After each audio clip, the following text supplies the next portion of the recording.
बाबरी मस्जिद को सन 1980 के पहले कौन जानता था? मैं तो नहीं जानता था, कुछ लोग शायद जानते थे। आम हिंदुस्तानी जानता ही नहीं था बाबरी मस्जिद क्या है और राम जन्मभूमि की जगह क्या है। ना मुस्लिम जानता था ना हिंदू जानता था। आम मुसलमान जानता ही नहीं था, आम हिंदू जानता ही नहीं था, आम हिंदुस्तानी नहीं जानता था। लेकिन इसको एक पॉलिटिकल प्लॉय बनाया गया, पॉलिटिशियन वोट बैंक के लिए। सुप्रीम कोर्ट ने ऑर्डर पास किया था कि इस डिस्प्यूटेड साइट पे, इस इख्तिलाफी जगह पे कोई नहीं आना चाहिए। उसके बावजूद 6 दिसंबर सन 1992 में, 1992 में 6 दिसंबर में एक बड़ी गैदरिंग हुई उसी डिस्प्यूटेड साइट के ऊपर, बाबरी मस्जिद राम जन्मभूमि इश्यू की जगह पे। ऑर्डर था सुप्रीम कोर्ट का, सबसे हाईएस्ट अथॉरिटी इस मुल्क की, नो गैदरिंग। तो भी गैदरिंग हुई। कौन गैदरिंग किया? Opposite party of politicians, politicians in the opposite party. हुकूमत चाहती थी तो रोक सकती थी, आसानी है, पुलिस उसके पास है, हथियार था, आसानी, लेकिन नहीं रोका। क्यों नहीं रोका? ऑपोजिशन ने गैदरिंग की वोट बैंक के लिए, क्या मुझे वोट मिलेगा। पॉलिटिशियन जो पावर में थे, अगर मैं इनको रोकूंगा तो मेरा वोट बैंक जाएगा, तो जाने दिया, आन दो, नो प्रॉब्लम, आ जाओ, पीछे के रास्ते से आओ। लेकिन टेलीविजन पे दिख रहा था सुप्रीम कोर्ट का ऑर्डर, नो गैदरिंग। उसके बाद क्या होता है? हजारों की तादाद में, 10,000 से ज्यादा, हजारों, tens of thousands of people, lakhs of people, लाखों लोग इकट्ठा हुए सब जगह से, त्रिशूल लेके बाबरी मस्जिद को शहीद करते। कोई भी अक्लमंद इंसान क्या त्रिशूल और तलवार से बाबरी मस्जिद नीचे आ सकती है? सैकड़ों साल से इतनी मजबूत इमारत आ सकती है? बोलते स्पॉन्टेनियस रिएक्शन था, प्लानिंग नहीं थी। टेलीविजन पे लाइव दिख रहा है, लाइव दिखा रहे, लाइव टेलीकास्ट, लाइव मैच होता है ना, वैसा लाइव दिखा रहे थे, कितने चैनल दिख रहा था। ऑपोजिशन के पॉलिटिशियन बैठे उधर, हुकूमत बैठे हुए पुलिस के सामने, और बाबरी मस्जिद नीचे आती। कैसा? बाय डायनामाइट, दिख रहा है। और बोलते का स्पॉन्टेनियस रिएक्शन था। क्या स्पॉन्टेनियस? प्लानिंग थी। बम के जरिए बाबरी मस्जिद को शहीद किया जाता है। मुझे लगता है कि जॉर्ज बुश ने ये बाबरी मस्जिद डिमोलिशन को देख के उसको आइडिया आया होगा कि 9/11 न्यूयॉर्क ट्विन टावर को बम से गिराओ। —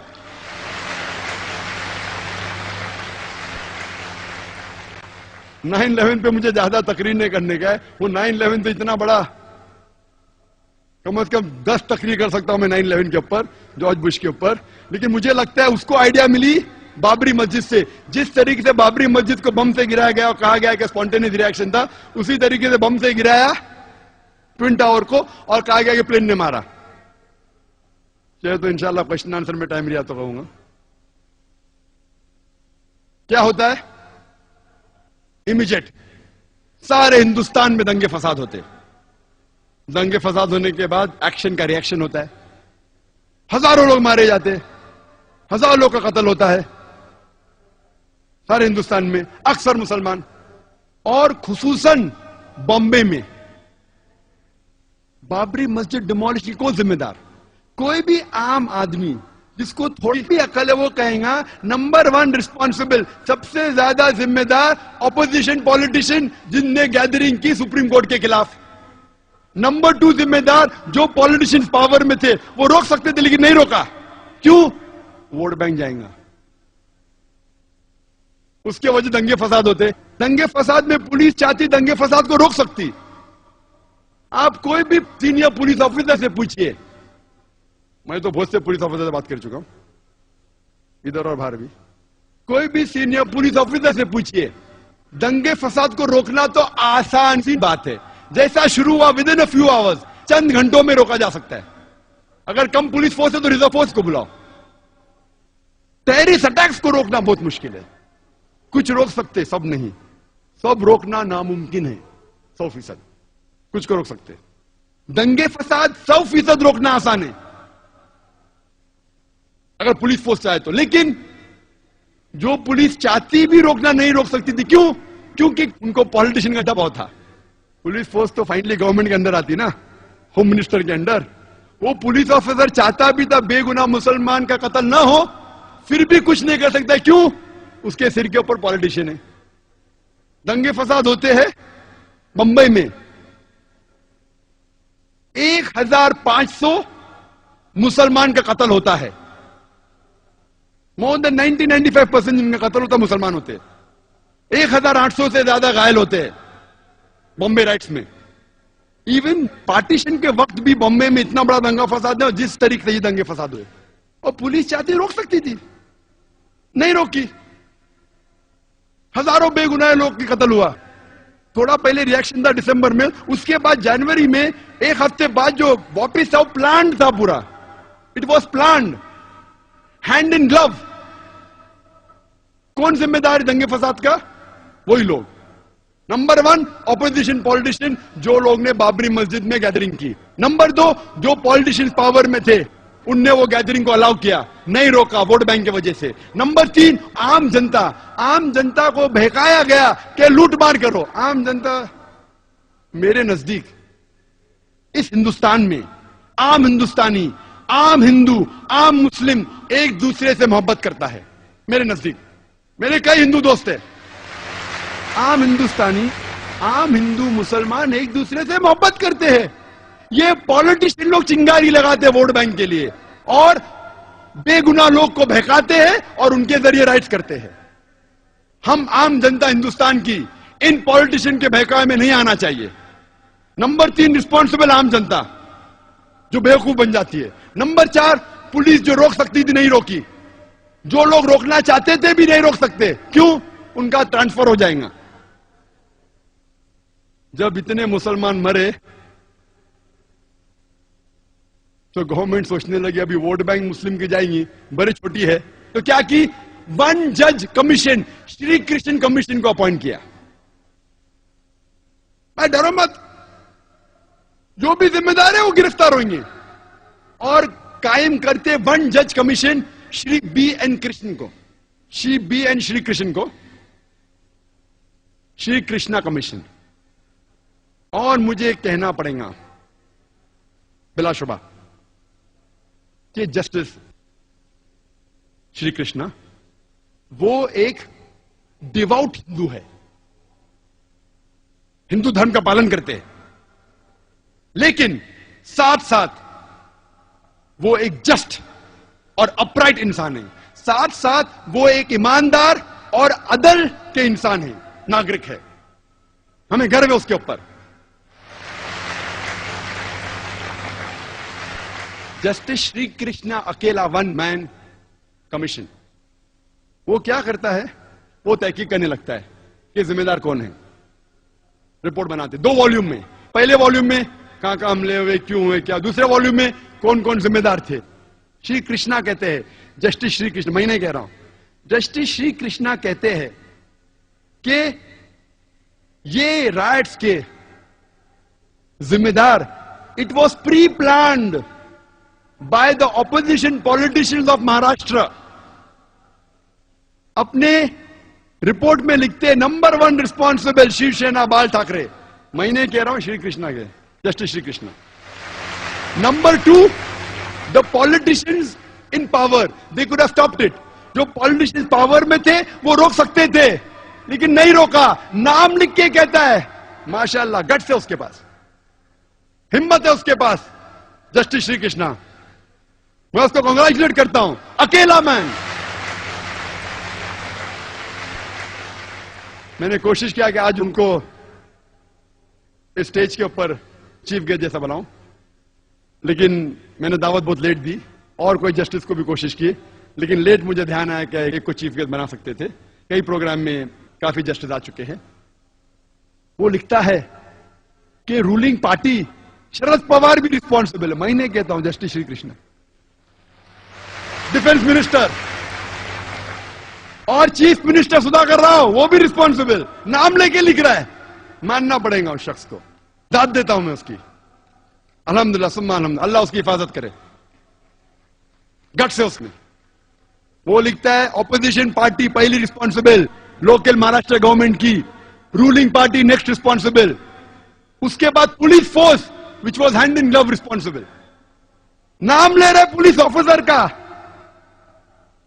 नाम लेके 26 पुलिस स्टेशन जो बॉम्बे के ज्यूरिडिक्शन में, वो जाके साल भर नोट करते रहा, अकेला शख्स नाम लेके कमिश्नर, ज्वाइंट कमिश्नर, नाम भी लिया, त्यागी। दैट टाइम ज्वाइंट कमिश्नर क्या था उस टाइम, नाम लेके, पुलिस ऑफिसर के, रिस्पॉन्सिबल कहता है शुरुआत हुई बाबरी मस्जिद से। एल के अडवाणी का नाम भी अंदर है, एल के अडवाणी, बाबरी मस्जिद नाम लेते हुए। मैं तहकीक किया, लेकिन फिर पता चला ये शख्स जस्टिस बीएन श्री कृष्णा, हिम्मत है उसमें नाम लेते हुए। तो हम जानते हैं ये वजह कि इसके जिम्मेदार नंबर 1 है पॉलिटिशियंस। इसीलिए हम मुसलमान को इंडियन जुडिशरी सिस्टम पे गर्व है, हमें फख्र है इंडियन जुडिशरी सिस्टम पे। हो सकता है कि पॉलिटिशियन हमें छोड़ देंगे, एक आम जो हिंदुस्तानी है, खुसूसन हम मुसलमान, चाहे पॉलिटिशियन हमें धोखा देंगे, चाहे कई बार पुलिस धोखा देंगी, लेकिन इंडियन जुडिशरी सिस्टम पे हमें गर्व है। और हम दुआ करते हैं अल्लाह से, क्या ये जुडिशरी सिस्टम को पॉलिटिशियन की भनक ना लगे, वरना खुदा इस देश को बचा सकता है। बॉम्बे राइट्स के बाद जो दिसंबर 92 में हुआ था और जनवरी 93 में, 2 महीने बाद 12 मार्च 1993 में होता है बॉम्बे में सीरियल बॉम्ब ब्लास्ट। 13 बॉम्ब फूटते हैं, 13 बॉम्ब धमाके होते हैं बॉम्बे में, जिसमें 250 से ज्यादा इंसानों का कत्ल होता है और हजारों लोग इसमें घायल होते हैं। उस टाइम कहना था, हो सकता है कि बॉम्ब ब्लास्ट मुसलमानों ने किया था। 2 साल पहले जब तकरीर की थी, उसके चंद दिन बाद ये वर्डिक आने वाला था। ये जो केस चल रहा था बॉम्बे बॉम्ब ब्लास्ट 93 का, जब तकरीर की थी उस टाइम केस का जजमेंट नहीं आया था। जस्टिस श्री कृष्णा कहते हैं कि ये bomb blast was a reaction,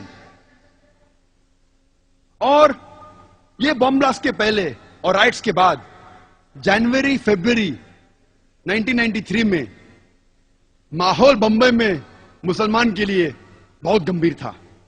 जब आम मुस्लिम सड़कों पे चलते थे, जब वो ट्रेन में ट्रैवल करते थे, सफर करते थे, बस में जाते थे, लोग उन्हें घूरते थे, उनको ताने मारते थे। मुसलमान का सड़कों पे निकलना मुश्किल हो गया। बॉम्ब ब्लास्ट होने के बाद हालत बदल गई। हर मुसलमान जानता है कि बेगुनाह इंसान की जान लेना गलत है। इस्लाम नहीं सिखाता है कि आप बेगुनाह लोग को कत्ल करो। अक्सर मुसलमान जानने के बाद कि ये बॉम्ब ब्लास्ट जो हुआ बंबई में 1993 मार्च में गलत था, गैर इस्लामी था, फिर भी अक्सर मुसलमान खुश हुए। कम से कम हम सिर उठा के चल तो सकते हैं। जस्टिस श्री कृष्णा कहते it was a reaction of the Muslims. और इसके केस के बारे में बाद में हम जिक्र करेंगे, लेकिन यह कहना जरूरी है कि आप कोई बेगुनाह गैर मुस्लिम का कत्ल नहीं कर सकते, क्योंकि कोई और गैर मुस्लिम ने आपको तकलीफ दिया और आप कोई और गैर मुस्लिम को तकलीफ देंगे, यह बिल्कुल अन इस्लामिक है। ये जो 250 लोग मरे बंबई में बॉम्ब ब्लास्ट के जरिए, उसका जिम्मेदार कौन लोग? वही लोग जो बाबरी मस्जिद के अंदर ऑपोजिशन पार्टी ने जो गैदरिंग की, नंबर 1। नंबर 2, क्यों ऑपोजिशन ने की? वोट बैंक के लिए। नंबर 2, पॉलिटिशियन जो पावर में थे जानबूझ के नहीं रोका, नहीं तो सीट चले जाएंगी, वो रिस्पॉन्सिबल है। नंबर 3, आम जनता जो पॉलिटिशियन के बहकावे में आ गई। नंबर 4, जो पुलिस रोक सकती थी नहीं रोकी। नंबर 5, जो लोग ने राइट्स किए दिसंबर 92 और जनवरी 93 में, वो लोग रिस्पॉन्सिबल थे। महाराष्ट्र के पॉलिटिशियन, रूलिंग एंड ऑपोजिशन, वही लोग, सदर सबके पॉलिटिशियंस।